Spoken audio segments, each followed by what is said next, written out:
Faites pas gaffe à la présentation de la vidéo, je sais que l'image est moche, on s'en fiche. Le but c'est que ce soit que de l'audio dans tous les cas, mais pour ceux qui veulent une personne qui parle en vidéo en fond, c'est pas mal.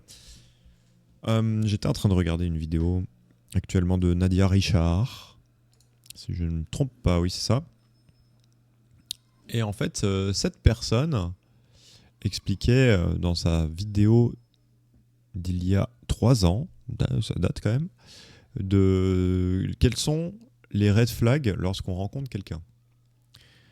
Et donc j'étais en train de réfléchir, je me suis dit, ah tiens, je suis en train de faire une réflexion, donc vas-y, je vais enregistrer cette réflexion, parce que finalement j'ai dit déjà beaucoup de trucs, mais en off.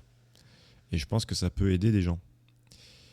Donc, le sujet, c'était que lorsque tu vas voir quelqu'un, donc son postulat, c'était lorsque tu vas voir quelqu'un, il faut d'abord que tu te...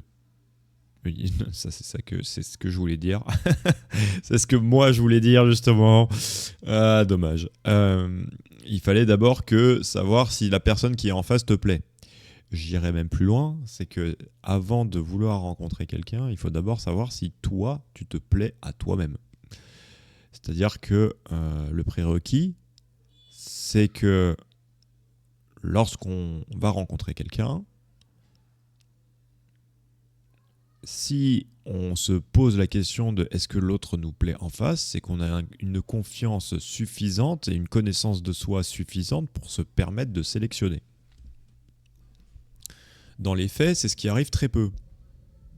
Il y a beaucoup de gens qui, par dépit de sélection, par manque d'options, vont aller chercher quelqu'un à tout prix et se donner à cette personne.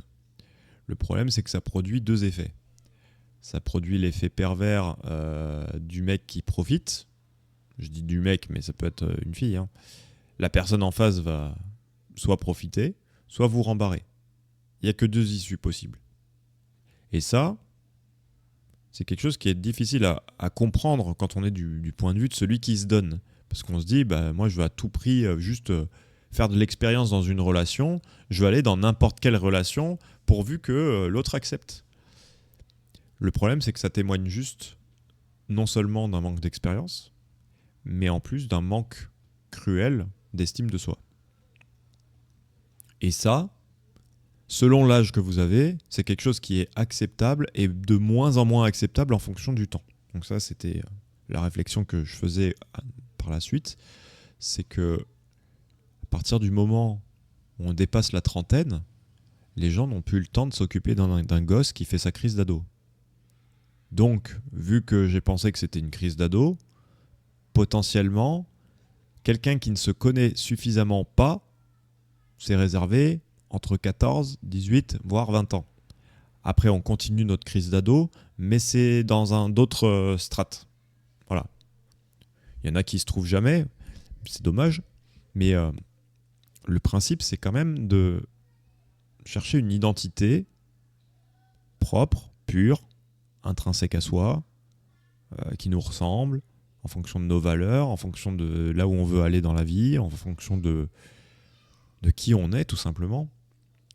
Si vous vibrez votre authenticité auprès de la personne que vous allez date ou autre, que vous rencontrez, eh bien vous allez voir directement si la personne résonne avec vous ou pas.